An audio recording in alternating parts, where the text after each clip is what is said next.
Et j'attaque ce manga vorace en vous rappelant de ne pas oublier que vous pouvez vous abonner, que vous pouvez commenter, que vous pouvez liker, mais surtout que vous pouvez utiliser le chapitrage. D'ailleurs, si vous allez faire un petit peu les curieux et les curieuses, vous allez voir que je l'ai découpé. Je crois que ça n'apparaît comme ça sur aucune autre chaîne en vérité.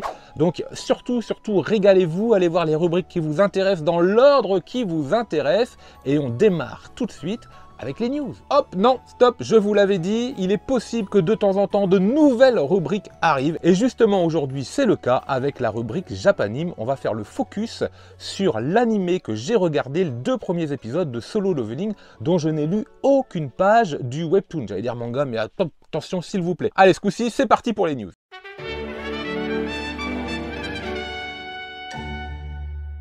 Dans cette vidéo, il sera tout à l'heure question de Welcome Back Alice et donc de Shuzo Oshimi dont on apprend la sortie de la nouvelle série qui est en fait le préquel du film Doku Musume qui va nous présenter Chi-chan tout simplement un élève qui ne va jamais en cours jusqu'au jour où il arrive dans la classe un petit peu avec une chevelure un peu crassousse, des vêtements en lobo et un insecte mort dans la main provoquant la panique générale dans la classe. Bien sûr, c'est du Shuzo Oshimi. Pour l'instant, la sortie est au Japon, mais inévitablement, vu le succès de l'auteur, il y a de très fortes chances qu'on en reparle pour une sortie en France.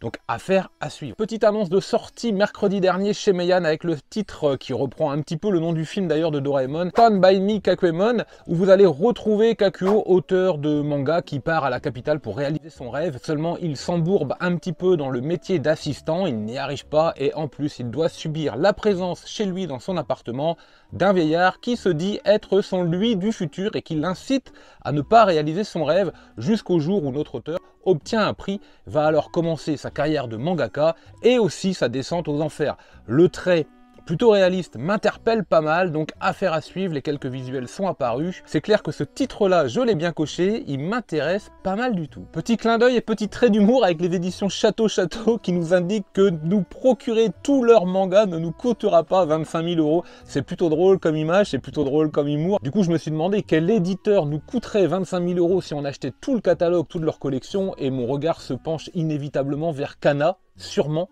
Kiyun peut-être, mais non, je pense Kana. Bon, enfin voilà, le clin d'œil avec Château, je le trouvais très sympa. Et pour conclure, une petite pub sur un site d'organisation, de gestion de votre collection manga que j'ai découvert cette semaine avec un membre du Discord. C'est une création personnelle et vous avez la possibilité de renseigner toute votre collection. Alors, c'est un site qui est encore en construction, dont l'habillage est sûrement encore à peaufiner. Ok, mais vous allez pouvoir avoir accès à des statistiques générales et personnelles une fois que vous aurez créé votre propre compte, comme des informations inutiles, donc parfaitement indispensables, comme la hauteur de votre collection ou des choses comme ça. Mais sur les statistiques principales, c'est très intéressant puisque vous avez tous les mangas référencés sur le catalogue depuis la sortie du premier manga en France, le nombre d'éditeurs, le référencement par éditeur, le référencement par genre, le référencement, le nombre total de tomes sortis tous les mois depuis tout le temps, le nombre de nouveautés par mois sorti depuis tout le temps également, et vous vous retrouvez avec un tableau avec des valeurs exponentielles qui montent comme ça et quelques pics qui symbolisent vraiment des périodes exceptionnelles, notamment celle du Covid avec une chute démographique en termes de sortie, et le mois très étonnant de juillet 2003 qui correspond un petit peu à la sortie de tous les manhwas qui avaient envahi les rayons, notamment les rayons des grandes surfaces à l'époque, pour ceux qui s'en rappellent. Donc allez faire les curieux et les curieuses sur ce site, et puis voilà, allez on passe à la question du jour.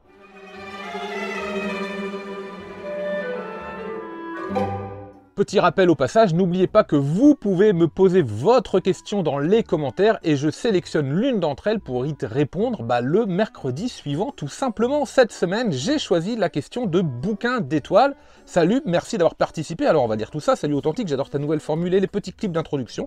Bon, on a essayé de changer tout ça. Merci pour tous les retours que vous faites. En tout cas, ça donne vraiment une bonne ambiance. Question. Après une sacrée mamie, quel manga coup de cœur dans le même genre et qui est dans ta bibliothèque mettrais-tu en avant pour le faire découvrir? Merci à toi pour ton travail. Alors, du coup, je suis reparti un petit peu sur l'idée du manga, sur l'univers, sur la saveur, la douceur un petit peu d'une sacrée mamie. Et je me suis dit, je vais essayer d'aller dans un manga où on a encore cette relation intergénérationnelle. Alors non, je ne vais pas vous parler d'Irayasumi. Je vais vous parler d'un autre titre parce qu'en plus on est à peu près à la même époque, mais le quotidien dans ce titre-là va être un petit peu fui avec un côté fantastique qui vient un petit peu soulager la vie de tous les jours, qui vient apporter un peu de fraîcheur, un peu d'enfance, et ça va vous permettre de découvrir un auteur et pourquoi pas un éditeur, un auteur avec un one-shot. Je parle de Shigeru Mizuki et de Nononba, qui est une vraie pépite que j'ai découvert l'année dernière, en 2023, un one-shot que j'ai trouvé sensationnel, de fraîcheur, de douceur, de simplicité, qui va aussi porter son regard sur une relation entre un enfant et, on va le dire, sa grand-mère, même si c'est pas tout à fait sa grand-mère, c'est le personnage de Nononba, mais je vous laisse découvrir. Je vous l'ai dit, il y a un petit côté fantastique et ce sont des personnages que vous allez retrouver ensuite, si ça vous plaît, dans la trilogie de la vie de Mizuki, tout simplement. Donc celui-ci, si vous avez aimé Une Sacrée Mamie, je le conseille énormément.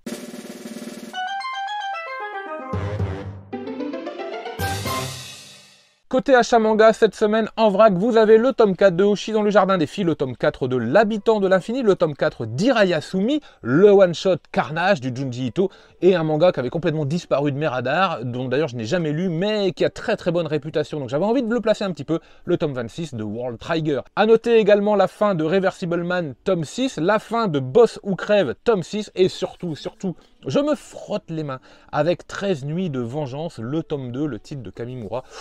Ça c'est le régal, mais alors j'adore. Et là, côté nouveauté, on sent que le festival d'Angoulême arrive ce week-end, puisque vous avez le titre de Samura, dit Vergelder, vous avez le titre de Sakamoto, Dracula, vous avez le titre, la nouveauté de Moto Hagio, Barbara, vous avez également le retour de l'auteur très agréable à lire, Fumio Kuno, dans un recoin de ce monde. Et puis alors une petite curiosité qui pointe le bout de son nez également en fin de semaine, Ma vie en 24 images secondes, ça m'interpelle, la cover, le style graphique, tout ça m'interpelle. Je pense que j'irai le feuilleter pendant le festival, sur le stand de Kana d'ailleurs, voir si tout simplement s'il me plaît, si j'en fais l'acquisition ou non, dans la mesure où c'est un one shot, je prends pas trop de risques. Allez, c'est l'heure de nous intéresser à la nouvelle section, la section Japanime.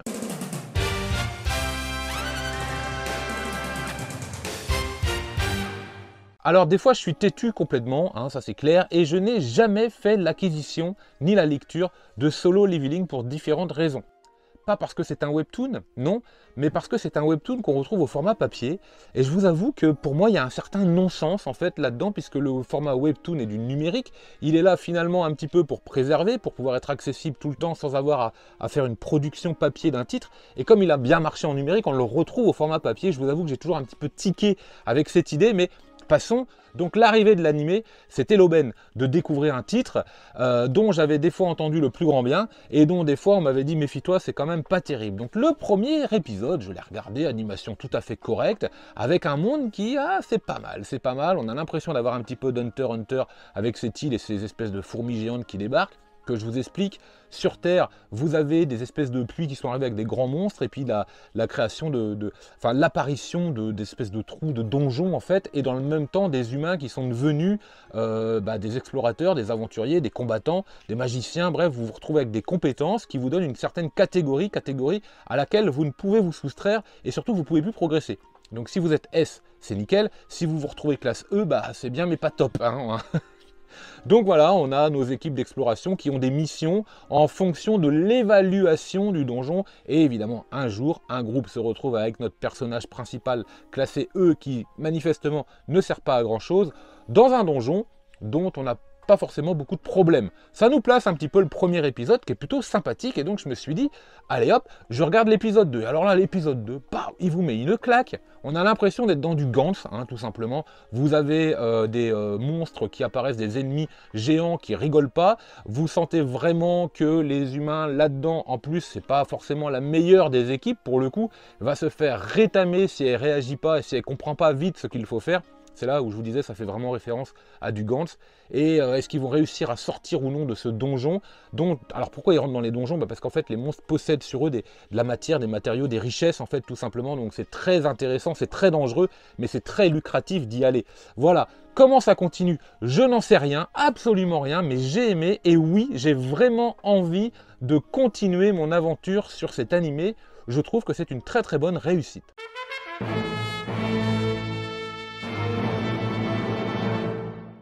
Et il est temps maintenant de s'intéresser au gros de la vidéo, à la grosse sortie, la sortie tant attendue de la semaine dernière, le tome 1 dans la perfecte édition de Slam Dunk, édition Kana, avec un joli travail, avec vraiment une belle édition, un grand format. On va comparer, alors bougez pas, hop, je le prends, on va comparer avec le format de l'édition originale. On va laisser la... Comment elle s'appelle? Je sais pas, je crois qu'il n'y a que 2 éditions à Slam Dunk de toute façon.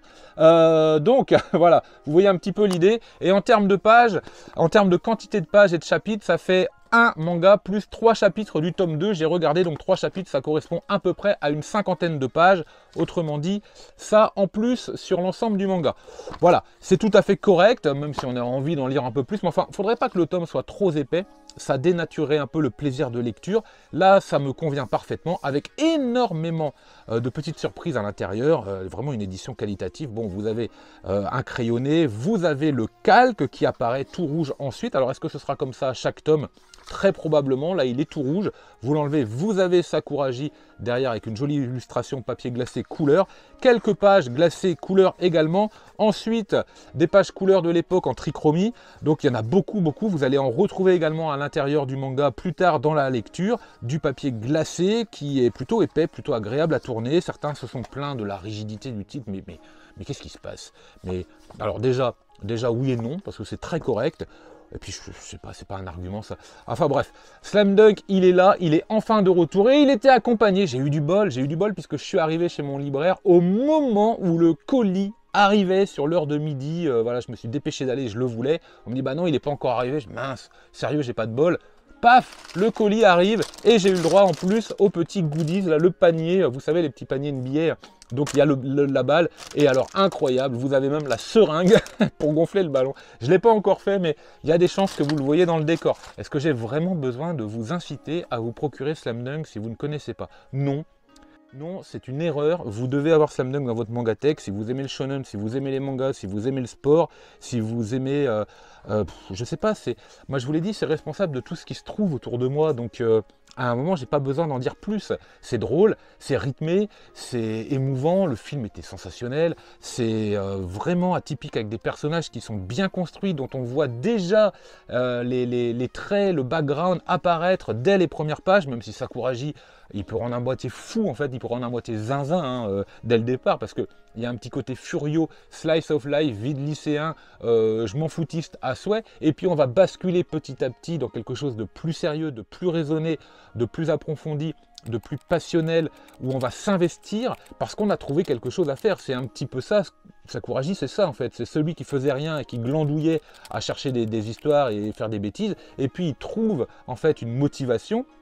Je vous dirai pas où il la trouve, mais dans un premier temps, c'est pas forcément avec le basket qu'il trouve une motivation. N'empêche qu'il va se retrouver à faire du basket, et à partir de là, ça va s'enchaîner, ça va être du génial. Ça va être d'une intensité rare pour un manga de sport. Voilà, tout est dit, Slam Dunk, mais lisez-le, mais oui. Pour le manga suivant, si je vous faisais référence tout à l'heure à Gantz et le solo leveling, que dire de Thunder Free?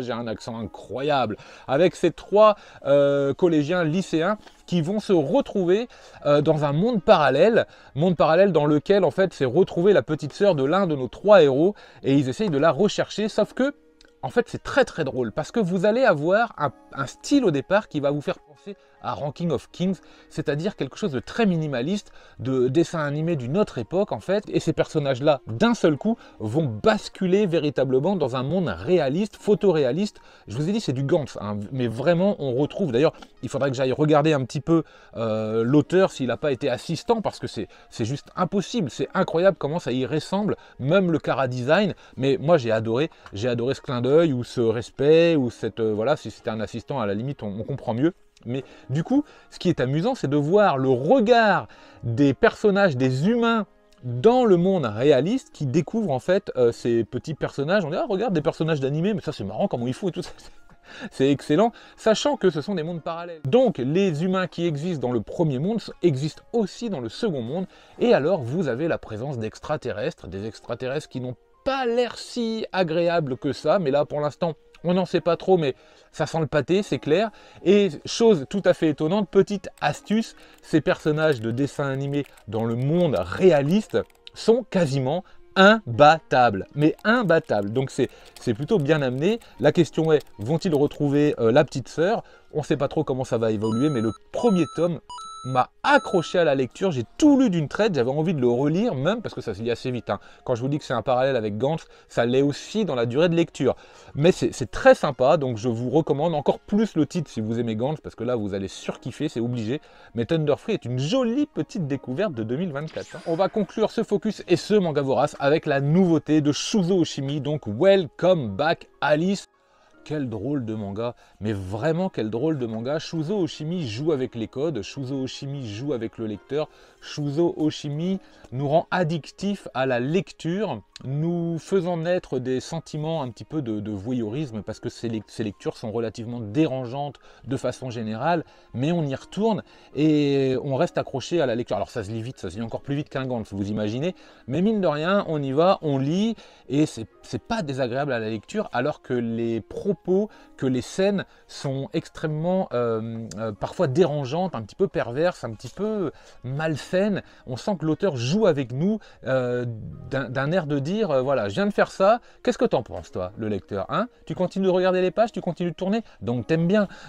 Hein, on pourrait un petit peu aller vers ce côté-là. Donc c'est tout à fait étonnant. Bon, vous avez un style graphique qui appartient à Shuzo Oshimi, qui est inimitable. La cover du tome 1 respecte vraiment ce que vous allez trouver à l'intérieur. Le rythme également, la maîtrise de la narration également, quoique j'ai trouvé que ce titre était un petit peu moins surprenant que par exemple les liens du sang, mais là il fait très fort dans les liens du sang quand même, donc j'y vois plus un parallèle avec par exemple les fleurs du mal, même si vous allez globalement retrouver dans Welcome Back Alice tout ce que l'auteur sait plus ou moins faire de bien. Et quand je dis faire de bien, je porte aucun jugement sur le contenu, mais la façon de le faire, hein, qu'on soit bien d'accord. Donc vous allez avoir la relation triangulaire de 3 collégiens, j'ai plus les noms, mais enfin un gars, une fille, et un autre garçon qui a des comportements assez douteux, qui manifestement aurait une attirance pour l'autre gars qui lui aime la fille qui aurait plutôt une attirance pour le gars dont on ne comprend pas tout. Et puis pour des raisons professionnelles, la famille de ce garçon et lui-même doivent partir un jour, vont passer plusieurs années, on va se retrouver au lycée, où notre héros et la jeune fille sont dans la même classe, et là il se dit absolument, ce coup-ci c'est bon, il faut que je lui avoue mes sentiments, tout ça, mais un autre personnage apparaît. Une fille assez étrange qui semble connaître notre héros principal, en tout cas qui a l'air d'être le héros principal de l'histoire, tout simplement parce que cette jeune fille est son ancien camarade, est le garçon qui est parti il y a des années. Commence alors forcément un jeu de séduction assez étrange. Vous sentez les attirances des uns et des autres, mais la manière de faire est des fois assez brutale. Et donc voilà, vous lisez ça en fait, vous lisez ça très vite, vous lisez ça très bien. Vous êtes curieux de savoir ce qui va se passer. Shuzo Oshimi, dans ce titre, a tendance à passer un peu plus les frontières qu'il a eu l'habitude de le faire, parce qu'il y a moins de suppositions. Là, vous avez des scènes qui sont beaucoup plus subjectives, beaucoup plus affichées, qui ne sont pas toutes indispensables. Hein. Je pense qu'on aurait pu se passer de 2 ou 3 trucs, mais enfin bon, globalement, le manga, il est comme il est. La lecture reste plutôt agréable. J'irai pas forcément vous conseiller ce titre-là pour découvrir l'auteur. Je serais plus tenté de vous découvrir Les Liens du Sang, ou alors pourquoi pas son one-shot Shuzo ne sait pas dire son nom, tout simplement pour minimiser les frais, préserver un petit peu le budget. Voilà, c'est la fin de ce manga vorace. Pour tous ceux, toutes celles qui sont à Angoulême, je vous souhaite un excellent festival. N'hésitez pas, si vous me croisez, si vous avez envie de discuter un petit peu avec moi, il n'y a pas de souci, seulement le t-shirt sera pas là, le chapeau sera pas là, hein. À mon avis, il y aura doudoune, bonnet, pourquoi pas écharpe, parce que je pense qu'on va bien se les geler. Donc, mais n'hésitez pas, si vous me reconnaissez, ça fera extrêmement plaisir. Pour tous les autres, lisez plein de mangas comme d'habitude. Et moi, je vous dis...